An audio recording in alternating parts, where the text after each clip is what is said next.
अमीर और गरीब बहू की रसोई। निर्मला के दो बेटे हैं। उसके बड़े बेटे विवेक की शादी तो दिशा से पक्की हो चुकी है, लेकिन उसका छोटा बेटा नीरज अभी भी शादी को तैयार नहीं हो रहा है। देख बेटा नीरज, जल्दी से तू भी शादी के लिए हाँ कर दे।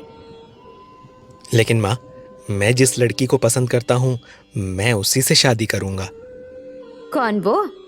क्या नाम है उस लड़की का? गुंजन। उस लड़की से मैं तेरी शादी नहीं होने दूंगी। लेकिन क्या परेशानी है उससे शादी करने में माँ? वो पढ़ी लिखी है, सुंदर है, सुशील भी। मैं उसे काफी समय से जानता हूँ, बहुत अच्छी लड़की है वो। आपको और हम सबको बहुत खुश रखेगी। लेकिन है तो गरीब ना, इसीलिए मैं तेरी शादी उससे नहीं होने दूंगी। जबकि जो लड़की मैंने तेरे लिए ढूंढी है वो बहुत अमीर है, उसके साथ तुझे आगे कभी समस्या नहीं होगी। देखो माँ, अगर मैं शादी करूंगा तो गुंजन से ही, वरना मैं शादी नहीं करूंगा। लेकिन मैं अगले महीने निपुण की शादी कर दूंगी और फिर उसके बाद तेरी शादी भी कर दूंगी। मुझे कोई फर्क नहीं पड़ता कि तुझे लड़की पसंद है या नहीं है। ठीक है माँ, मैं गुंजन से शादी कर लूंगा। अब आप भी अपने मन को मना लीजिए। अगले महीने पूरा परिवार बड़ी खुशी खुशी बड़े बेटे निपुण की शादी निशा से करवाता है, लेकिन उसके अगले दिन ही नीरज गुंजन से शादी कर लेता है। निर्मला अपने बेटे के इस निर्णय के खिलाफ तो थी, लेकिन आखिरकार वो उसे रोक नहीं पाती और गुंजन ही उसके घर की बहू बनती है। शादी के बाद नीरज गुंजन को घर लेकर आता है, जहाँ नीरज के पिता, उसका बड़ा भाई निपुण और उसकी भाभी दिशा सभी होते हैं। लेकिन माँ और भाभी गुंजन का स्वागत नहीं करते। क्या हुआ माँ? आप हमारा स्वागत कीजिए ना, जो भी रस्म करनी है वो कीजिए ताकि हम अंदर आ सकें। सही है, ले जाओ इस गरीब को अंदर। अब तो बस यही देखने को रह गया है। अब चुप भी करो, जब देखो कुछ न कुछ गलत बोलती रहती हो। हाँ, आज ही बहू घर आई है और आज ही दोनों मुंह फुला लिए। इतनी भी समझ नहीं है कि उसका स्वागत कर लें, प्यार से बात कर लें। भाई तू ज्यादा ध्यान मत दे उनकी बातों पर, और गुंजन को लेकर अंदर आ जा, परेशान मत हो। और गुंजन, आप भी चिंता मत करो। हाँ बहू, चाहे कोई अब कुछ भी कहे, लेकिन एक बात सत्य है कि तुम इस घर का हिस्सा हो, तुम इस घर की बहू हो, इसीलिए किसी को भी तुमसे गलत तरह से बात करने की जरूरत नहीं है। नीरज और गुंजन घर में आते हैं। गुंजन इस बात से थोड़ी परेशान होती है और रात में नीरज से कहती है, आपको क्या लगता है मम्मी जी कभी भी मुझसे प्रेम से बात कर पाएंगी? आज पहला दिन है ना, इसीलिए थोड़ा परेशान हो रही होंगी, लेकिन देखना धीरे धीरे सब ठीक हो जाएगा। लेकिन हो सकता है तुम्हें भी थोड़ी कोशिश करनी पड़े गुंजन। कोई बात नहीं, मैं तो कोशिश करने को तैयार हूँ। वैसे भी कल मेरी पहली रसोई है, मैं कोशिश करूंगी कि सबकी पसंद का कुछ बढ़िया सा बनाऊं। कुछ भी बनाना, लेकिन मेरे लिए हलवा जरूर बनाना, ठीक है? ठीक है। अगली सुबह गुंजन अपनी पहली रसोई का खाना बनाने किचन में पहुंचती है तो वहां पर पहले से ही दिशा नाश्ता बना रही होती है। दीदी, आप नाश्ता बना रही हैं? हाँ, लेकिन तू यहाँ क्या कर रही है? तुझे किसने कहा यहाँ आने को? आज मेरी पहली रसोई है ना भाभी, तो बस उसी के लिए मैं खाना बनाने आई हूँ। अरे तू अपना खाना बनाने आई है या मेरा खराब करने? तुझसे किसने कहा यहाँ खाना बनाने को? चल जा यहाँ से, बाद में बनाना जो बनाना है। कल मैंने अकेले ही अपनी पहली रसोई का खाना बनाया था, जो सबको बहुत पसंद आया था। आज भी मैं अकेले ही खाना बनाऊंगी, इसीलिए तुझे जो बनाना है बाद में बनाना। लेकिन दीदी, मैंने सोचा था आज सबका नाश्ता खाना मैं बना दूंगी। तू तो बना देगी, लेकिन तेरा बनाया हुआ खाएगा कौन? दीदी, मैं बढ़िया खाना बनाती हूँ, आप चिंता मत कीजिए, देखिएगा सब खा लेंगे। यहाँ सबको मेरा बनाया हुआ नाश्ता अच्छा लगा था और अभी मैं सबके लाइक सैंडविच बना रही हूँ। ठीक है दीदी, एक तरफ आप अपनी सैंडविच बना लीजिए और दूसरी तरफ मैं हलवा बना लेती हूँ। अरे जब से आई है तब से मेरा दिमाग खराब करके रख दिया है। मुझे ये बनाना है, मुझे वो बनाना है। अरे ठीक है, तू ही बना ले, मुझे कुछ नहीं बनाना। अचानक से दिशा वहाँ से गुस्सा होकर चली जाती है। गुंजन को समझ ही नहीं आता कि हुआ क्या हो गया है इन्हें।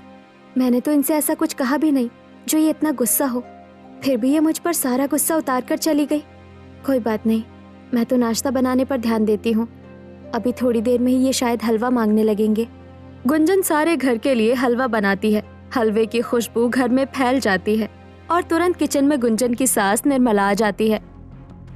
क्या बना रही है तू? देखिए मम्मी जी, मैंने हलवा बनाया है। आज मेरी पहली रसोई है, लीजिए चख कर बताइए कैसा बना है। तेरा बनाया हुआ हलवा मैं क्यों चखूंगी, तो खुद ही खा ले। ऐसे मत कहिए मम्मी जी, मैंने बहुत मेहनत से ये हलवा बनाया है। वैसे अगर आपको कोई कमी लगे तो मुझे बता दीजिएगा, मैं हलवे को ठीक कर दूंगी। तू हलवे को नहीं खुद को ठीक कर या अपनी गरीबी भरी हालत ठीक कर। गुंजन को टॉन्ट मारकर निर्मला वहाँ से चली जाती है। गुंजन की आंखों से आंसू आ रहे होते हैं। तभी वहाँ नीरज आ जाता है। क्या हुआ? बहुत बढ़िया खुशबू आ रही है। लगता है तुमने हलवा बनाया है। हाँ, बनाया है मैंने हलवा, और मैंने मम्मी से हलवा खाने के लिए भी कहा था, लेकिन उन्होंने मुझे ताने मारने शुरू कर दिए और बिना हलवा खाए ही चली गई। तो क्या हुआ? तुम ये समझो कि तुम्हें हलवा पसंद नहीं है बस, लेकिन मुझे तो पसंद है ना, इसलिए मैं खा लेता हूँ। नीरज वहीं पर हलवा चक्कर देखता है जो उसे बहुत अच्छा लगता है। सच कहूँ तो इतना बढ़िया हलवा इस घर में पहले कभी नहीं बना। तुमने बहुत अच्छा हलवा बनाया है। एक काम करो, पापा को और भैया को ये हलवा दे आओ। जाओ। गुंजन अपने ससुर को और अपने जेठ को डाइनिंग टेबल पर हलवा देती है। वही डाइनिंग टेबल पर निर्मला और दिशा भी नाश्ते में सैंडविच खा रहे हैं। वाह, हलवा तो बहुत अच्छा है। मुझे तो लगता है जिसने भी ये हलवा नहीं खाया उसने एक बहुत ही स्वादिष्ट चीज छोड़ दी है। हाँ, हलवा तो सच में बहुत अच्छा बना है। तो फिर हलवा ही खा लीजिए, ये सैंडविच मत खाइए। रहने दे बहू, रहने दे, खाने दे हलवा। देखते हैं इस गरीब के हाथ का हलवा कितने दिन खाते हैं ये। बस माँ, आप दोनों ने तो हद ही कर दी। जब देखो उसे गलत बातें कहते रहते हो। उसने सच में हलवा अच्छा बनाया है। आप लोग खाकर देखो तब पता चलेगा। मैं क्यों खाकर देखूंगी? ये मेरी बहू नहीं है। निर्मला के इतने कहते ही गुंजन वहाँ से रोती हुई चली जाती है। हे भगवान, ये लोग मुझसे इतनी नफरत क्यों कर रहे हैं? मैंने क्या गलत किया है? हे भगवान, सब अच्छा कर दीजिए ना। बस कुछ ऐसा ही होता था अब गुंजन के साथ। ना ही गुंजन की सास निर्मला उसकी सुनती थी, ना ही उसकी जेठानी दिशा। दिशा तो उसे अपने होते हुए किचन में घुसने तक नहीं देती थी। एक दिन दिशा किचन में पुलाव बना रही है। दीदी, आप क्या बना रहे हो? पुलाव बना रही हूँ। क्यों, तुझे भी अपने कुछ बनाना है क्या? नहीं दीदी, मुझे थोड़ी भूख लग रही थी तो मैंने सोचा कुछ खा लूं। मैं पुलाव बना लूं, उसके बाद तू अपना खाना बना लेना। वैसे भी इतना पुलाव नहीं है कि तू भी खा ले। ठीक है दीदी, आप बड़ी वाली गैस पर पुलाव बना लीजिए और मैं छोटी वाली गैस पर अपने लिए चाय बना लेती हूँ। मेरे साथ ही खड़े होकर तुझे खाना बनाना है क्या? अरे जो भी बनाना है बाद में बना लेना, अभी जा मेरे पास से। क्यों जाऊँ दीदी, मैं भी इस घर का हिस्सा हूँ, मैं भी इस घर की बहू हूँ। अभी मुझसे बहस मत कर और चली जा यहाँ से। मुझे पुलाव बना लेने दे। नहीं दीदी, मैं भी अभी चाय बनाऊंगी, मुझे भी भूख लग रही है। दोनों बहस कर रही थी कि तभी वहाँ उनकी सास निर्मला आ जाती है। क्या हुआ बहू, ये लड़की तुझे परेशान कर रही है क्या? और नहीं तो क्या मम्मी जी, आप देखिए ना, मैं इतने मन से पुलाव बना रही हूँ और अभी इसे अपनी चाय भी बनानी है। क्यों, तू बाद में चाय नहीं बना सकती क्या? लेकिन मैं बाद में चाय क्यों बनाऊंगी? मुझे भी चाय अभी बनानी है और गैस भी तो खाली पड़ी है, तो फिर क्या दिक्कत है? दिक्कत मुझे है, मैं नहीं चाहती कि तू मेरे साथ खड़ी हो। ठीक है, तो फिर आप चली जाओ, इस किचन में मैं खाना बनाऊंगी। नहीं, मम्मी जी ने ये किचन मेरे लिए बनवाई है। वैसे भी इतनी बढ़िया मॉड्यूलर किचन में तेरा कोई काम नहीं है, तो इस किचन के लायक नहीं है। तो फिर मैं क्या करूं? मैं कहाँ खाना बनाऊं? सासू माँ, अब आप हमारी किचन अलग कर दीजिए। इस किचन में सिर्फ मैं ही खाना बनाऊंगी। अगर सिर्फ आप खाना बनाओगी तो मैं कहाँ जाऊं? वो मेरी टेंशन नहीं है। सासू माँ, आप एक काम कीजिए, किचन के पीछे जो खाली हिस्सा है आप वहाँ पर इसके लिए एक चूल्हा रखवा दीजिए और इससे कहिए ये वहीं पर अपना खाना बनाया करे। इस किचन में आने की इसे जरूरत नहीं है। ये तो गलत बात है। इस तरह मैं बाहर चूल्हे पर खाना बनाऊंगी तो परेशान हो जाऊंगी, और अभी तो ठंड भी है, फिर मेरे लिए तो बहुत मुश्किल हो जाएगी ना। तेरी क्या मुश्किल हो जाएगी? मैं तुझे चूल्हा बना कर देती हूँ, मिट्टी का चूल्हा। उस मिट्टी के चूल्हे पर ही तुझे खाना बनाना है। गुंजन अपनी सास और अपनी जेठानी को समझाने की बहुत कोशिश करती है, लेकिन कोई भी उसकी बात को जरा भी नहीं सुनता और निर्मला उसके लिए एक मिट्टी का चूल्हा किचन के पीछे के खाली हिस्से में बना देती है, जिस पर गुंजन अपने लिए खाना बनाती है। शाम में जब नीरज आता है तो गुंजन उससे इस बारे में बात करती है। पता है, आज मुझे चूल्हे पर खाना बनाना पड़ा है, वो भी किचन के पीछे वाले हिस्से में। ये तो गलत बात है। मम्मी को और भाभी को समझना चाहिए कि ये व्यवहार सही नहीं है। तुम्हारा भी इस घर पर पूरा हक है। आपको पता है, मैं किसी से कुछ भी नहीं कहती, सबके लिए अच्छा सोचती हूँ, लेकिन फिर भी सासू माँ और दीदी मेरे साथ ऐसा व्यवहार कर रही हैं। मैंने उनकी मर्जी के बिना तुमसे शादी की है, इसीलिए वो थोड़ी नाराज हैं, वरना ऐसा नहीं होता। लेकिन आप बताइए, अब मैं क्या करूँ? दीदी के पास तो इतनी बड़ी बढ़िया शानदार मॉड्यूलर किचन है, लेकिन मेरे पास क्या है, बस एक मिट्टी का चूल्हा। उसके लिए लकड़ियाँ भी मुझे खुद से ही लानी पड़ेगी। लकड़ियाँ रोज मैं ले आया करूंगा, और अभी जब रात में हम सब खाना खाएंगे तब मैं इस बारे में सबसे डाइनिंग टेबल पर बात करूंगा। तुम परेशान मत हो। गुंजन रात में सभी के लिए चूल्हे पर खाना बनाती है और थालियों में सभी के लिए खाना लगाकर डाइनिंग टेबल पर जाती है। ये लीजिए, आज मैंने आप सबके लिए कचौड़ियाँ बनाई है और साथ में खीर भी। अरे वाह बहू, कचौड़ियाँ और खीर, मजा ही आ जाएगा खाने में। लेकिन तभी गुंजन की सास निर्मला उसे रोककर डांटती है। रहने दे, अपना खाना अपने पास रख। यहाँ किसी को भी तेरे बनाए खाने की जरूरत नहीं है। ऐसा क्यों कह रही है माँ जी? मैंने बहुत मन से खाना बनाया है, आप खाकर तो देखिए। नहीं नहीं, किसी को भी तेरे खाने की जरूरत नहीं है। तू ये खाना ले जा और खुद ही खा ले। हमारे लिए तो हमारी बड़ी बहू खाना बना रही है, वैसे भी तू कोई मेरी बहू थोड़ी ना है। गुंजन आपकी बहू कैसे नहीं है मम्मी, बल्कि मैं तो कहूँगा ये आपकी खास बहू है, जो कोई सुख सुविधा न मिलने के बाद भी आपके लिए इतने प्रेम से खाना बनाकर लाई है। लेकिन आप हैं जो बेवजह इसे डांट रही हैं। जैसे मैं आपका बेटा हूँ, जैसे मैं आपका बेटा हूँ, वैसे ही ये आपकी बहू है, और आपको इससे प्यार से ही बात करनी चाहिए माँ। मैं तो इससे इसी तरह बात करूंगी, और इसने जो भी खाना बनाया है वो भी नहीं खाऊंगी। अगर ऐसा है तो ठीक है, फिर मैं भी अलग जाकर गुंजन के साथ खाना खा लूंगा, आप लोगों के साथ नहीं। तभी दिशा भी खाना लेकर आ जाती है। हाँ ठीक है, मैंने खाना बना लिया है, ये लीजिए खाना खाइए सब। बस अब से सब कुछ इसी तरह चल रहा था, लेकिन दिशा को अच्छा खाना बनाना नहीं आता था, ना ही वो सही मात्रा में खाना बनाती थी। रोज ही वो बहुत ज्यादा खाना बना लेती थी। बहू, तूने इतना सारा खाना बना लिया है, ऐसा लग रहा है जैसे 4 लोगों का नहीं, तूने 8 लोगों का खाना बनाया हो। अरे सासू माँ, तो ज्यादा खाना खाइए ना, किसी ने मना थोड़ी ना किया है। मैं तो कहती हूँ जितना रोज खाते हो उससे दुगना दुगना खाओ, शरीर में ताकत आएगी। नहीं बहू, मैं तो उतना ही खाना खा सकता हूँ जितना रोज खाता हूँ। हाँ, मैं भी ज्यादा खाना नहीं खा पाऊंगा। देखा बहू, अब ये लोग खाना नहीं खाएंगे तो क्या होगा इस खाने का? ये तो बाहर डालना पड़ेगा ना। बाहर क्यों डालना है? ये उस गुंजन को दे आते हैं ना, वो खा लेगी। देखो दिशा, तुम ये गलत बातें मत किया करो। तुम्हारी उससे नहीं बनती है ये अलग बात है, लेकिन इस तरह की बातें घर में नहीं होनी चाहिए। आप लोग उस पर तरस क्यों खा रहे हैं? उसने कोई अच्छा काम किया है क्या? उसने कुछ गलत भी तो नहीं किया है। अगर नीरज को उससे शादी करनी थी तो उसने कर ली, इसमें बुराई क्या है? वो अच्छी लड़की है, हमें तो उसे प्रेम से अपनाना चाहिए। बस बेटा, मुझे पता है कि उसने सही किया है या नहीं। अब तू उसकी तरफदारी मत कर। और बहू सुन, बचा हुआ खाना बाहर डाल देना। ठीक है सासू माँ। अब कोई कुछ भी कहे, निर्मला को अपनी बड़ी बहू दिशा की गलती दिखती ही नहीं थी। लेकिन धीरे धीरे दिशा लापरवाह होती जाती है। एक दिन वो किचन में दूध रखकर भूल जाती है और सारा दूध जल जाता है। थोड़ी देर बाद निर्मला किचन में आती है। अरे ये क्या, लगता है दिशा बहू दूध गैस पर रखकर भूल गई है। हे भगवान, ये 2 किलो दूध बर्बाद हो गया है। बहू, बहू! निर्मला की तेज आवाज सुनकर दिशा तुरंत किचन में पहुंच जाती है। क्या हुआ सासू माँ, आप इतने तेज क्यों चिल्ला रही हैं? तेज नहीं चिल्लाऊंगी तो क्या प्यार से बुलाऊंगी? ये देख, 2 किलो दूध रखा था ना, ये 2 किलो दूध बर्बाद हो गया है। सॉरी सासू माँ, मुझे ध्यान ही नहीं रहा कि मैंने दूध गैस पर रखा है। बहू, अब तुम बहुत लापरवाह हो रही हो। इतनी लापरवाही किचन में अच्छी बात नहीं है, तुम्हें ध्यान से काम करना चाहिए। ठीक है सासू माँ, आज गलती हो गई मुझसे, लेकिन आप तो ऐसे कह रही हैं जैसे रोज ही मेरे से दूध खराब हो जाता हो। दूध नहीं, लेकिन बाकी सामान तो खराब होता है ना बहू। कभी तुम ज्यादा खाना बना लेती हो, कभी ज्यादा नाश्ता बना लेती हो, और सच कहूँ तो रोज ही हमें खाना फेंकना पड़ रहा है। इतना खाना कभी हम बर्बाद नहीं करते थे जितना अब बर्बाद हो रहा है। इन सब चीजों पर तुम्हें ध्यान देना होगा।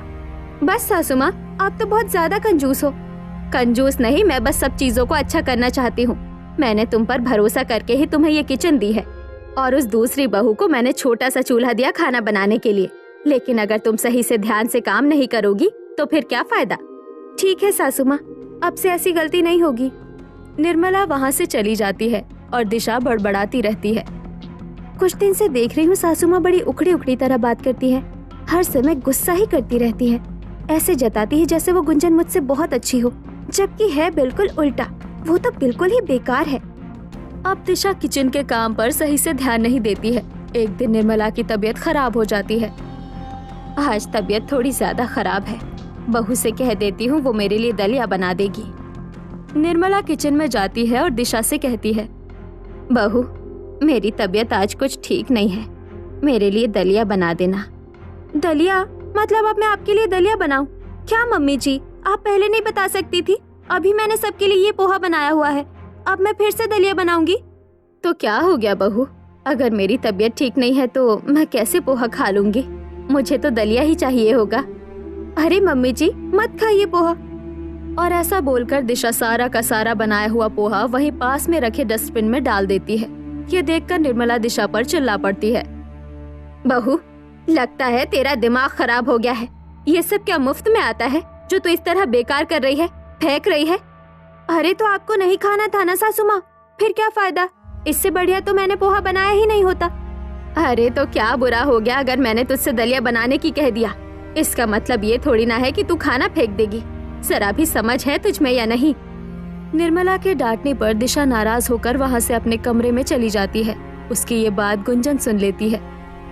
आज मम्मी जी की तबीयत ठीक नहीं है, उन्हें दलिया चाहिए, लेकिन दिशा दीदी तो दलिया बनाएंगी नहीं, इसीलिए मैं ही उनके लिए दलिया बना देती हूँ।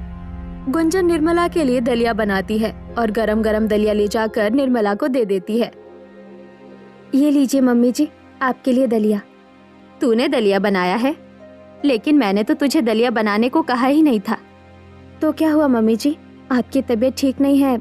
घर में अगर किसी की भी तबीयत ठीक ना हो तो उसका ध्यान रखना होता है, बस वही कर रही हूँ मैं।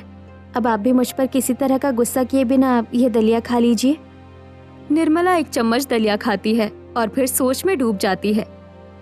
कितनी अच्छी लड़की है ये, मैंने इसे इतना गलत गलत बोला, इसे डांटा भी, इसको किचन में घुसने भी नहीं दिया, तब भी इसने मेरे लिए दलिया बनाया, सिर्फ इसलिए ताकि मेरी तबीयत ठीक बनी रहे। क्या हुआ मम्मी जी, कुछ गलती हो गई क्या मुझसे दलिया बनाने में? कहीं नमक ज्यादा तो नहीं पड़ गया? नहीं बहू, सब ठीक है, कुछ भी कम ज्यादा नहीं है, बिल्कुल अच्छा दलिया बनाया है तूने। अच्छा मम्मी जी, अगर आपको कोई और चीज चाहिए हो तो मुझे बता दीजिएगा, मैं आपके लिए ले आऊंगी। और दोपहर में आप क्या खाएंगी वो भी बता देना, मैं बना दूंगी। जहाँ एक तरफ गुंजन अपनी सास का ध्यान रख रही थी, वहीं दूसरी तरफ दिशा को अपनी सास से कोई मतलब नहीं था। वो दोपहर में खाने के लिए पिज्जा ऑर्डर कर लेती है और अपने कमरे में पिज्जा खा रही है। सासू माँ बेवजह ही मुझ पर इतनी तेज चिल्ला रही थी, जबकि मैंने तो कुछ गलत किया भी नहीं। अब पता चलेगा उन्हें। दोपहर का तो खाना मैं बिल्कुल नहीं बनाऊंगी और ये पिज्जा खाकर पेट भर लूंगी। दोपहर में जब निर्मला को तेज भूख लगती है तो वो दिशा के कमरे में आती है। बहू, दोपहर में मेरे खाने के लिए खिचड़ी बना दे। लेकिन सासू माँ, मेरा कुछ भी खाने का मन नहीं है। आप एक काम करो ना, वो गुंजन से ही बोल दो, वो आपके लिए खाना बना देगी। लेकिन तुझे भी तो भूख लगी होगी ना, तो तू भी तो कुछ खाएगी। नहीं सासू माँ, मैं नहीं खाऊंगी, वैसे भी मुझे आज पेट भरा भरा लग रहा है। तभी निर्मला की नजर वहाँ पड़े पिज्जा के बॉक्स पर पड़ती है और वो समझ जाती है कि दिशा ने पिज्जा खाया है। वाह बहू, अपना पेट तो तूने पिज्जा खाकर भर लिया, लेकिन मेरे बारे में सोचा तक नहीं, ऊपर से चतुराई दिखा रही है। लेकिन सासू माँ, आप थोड़ी ना पिज्जा खाने वाली थी, तो फिर क्या फर्क पड़ता है? कोई फर्क नहीं पड़ता, मैं खाऊं या ना खाऊं, तुझे क्या फर्क पड़ता है? निर्मला गुस्सा होकर वहाँ से चली जाती है और गुंजन के कमरे में जाकर बोलती है, बहू मेरे खाने के लिए खिचड़ी बना दे। हाँ मम्मी जी, अभी बनाती हूँ, बैठिए ना। गुंजन खिचड़ी बनाने के लिए बाहर चूल्हे पर जाने लगती है, लेकिन तभी निर्मला गुंजन से किचन में जाने को कहती है। बहू, ये बाहर वाले चूल्हे पर खिचड़ी बनाने की जरूरत नहीं है, तू किचन में जाकर खाना बना। ठीक है मम्मी जी। गुंजन किचन में खिचड़ी बना रही होती है, तभी वहाँ दिशा आ जाती है। तूने किचन में घुसने की हिम्मत कैसे की? मैंने मना किया था ना कि किचन में मत आना। लेकिन दीदी, मम्मी ने ही मुझे किचन में आने को बोला है, उन्होंने ही मुझसे किचन में खिचड़ी बनाने के लिए कहा है। अब निर्मला वहाँ आ जाती है। हाँ, मैंने ही बोला है इसे किचन में खाना बनाने के लिए, और आज से ये भी किचन में ही खाना बनाएगी। लेकिन मम्मी, ये तो बाहर खाना बनाती थी ना। हाँ, लेकिन ये भी हम दोनों की गलती ही थी। वो भला बाहर खाना क्यों बनाए? वो भी इस घर की बहू है। और सुन, तुझे भी अपनी गलती का एहसास होना चाहिए। देख, जहाँ आज तूने मेरा बिल्कुल ख्याल नहीं रखा, वहाँ गुंजन ने मेरे लिए खाना बनाया। फिर मैं तुम दोनों में भेदभाव क्यों करूँ? मेरे लिए तुम दोनों बहू आज से बराबर हो। और फिर दिशा को अपनी गलती का एहसास हो जाता है। सॉरी गुंजन, शायद मैंने भी तुमसे बहुत ज्यादा बदतमीजी की। मुझे ऐसा नहीं करना चाहिए था, लेकिन अब से मैं कभी तुमसे बदतमीजी नहीं करूंगी। और हाँ, तुम्हें बिल्कुल अपनी बहन की तरह ही ट्रीट करूंगी। तो फिर आप भी खिचड़ी खाओगी? मैंने खिचड़ी बनाई है। हाँ, आज हम सब लोग खिचड़ी खाते हैं। शाम को डाइनिंग टेबल पर खाना खाते समय पिता कहते हैं, चलो अच्छा है कि तुम्हें इस बात का एहसास हो गया कि गुंजन भी इस घर की बहू है। उसका भी उतना ही हक है जितना बाकी सबका। हाँ बहू, मुझसे गलती हो गई। तू इस घर का हिस्सा है और उतना ही जरूरी हिस्सा है जितना हम सब। मैंने तेरे साथ भेदभाव करके गलत किया। ऐसा मुझे नहीं करना चाहिए था। इसीलिए अब मैं अच्छे से तेरा घर में स्वागत भी करूंगी और तुझसे पहली रसोई का खाना भी बनवाऊंगी। माना कि इन सबसे बहुत ज्यादा फर्क नहीं पड़ेगा, लेकिन हम सबको थोड़ा अच्छा तो लगेगा ही। कोई बात नहीं सासू माँ, मैं समझ सकती हूँ। मैं खुश हूँ कि अब आपने मुझे अपने घर का हिस्सा बना लिया है। और वैसे भी मुझे तो बस आप लोगों का प्रेम चाहिए था, जो मुझे अब आप लोगों से मिल रहा है। फिर विमला अपनी बहू गुंजन और अपने बेटे नीरज का पूजा करके स्वागत करती है और गुंजन से पहली रसोई का खाना भी बनवाती है। अब निर्मला के मन से अमीर और गरीब बहू का भेदभाव भी खत्म हो जाता है।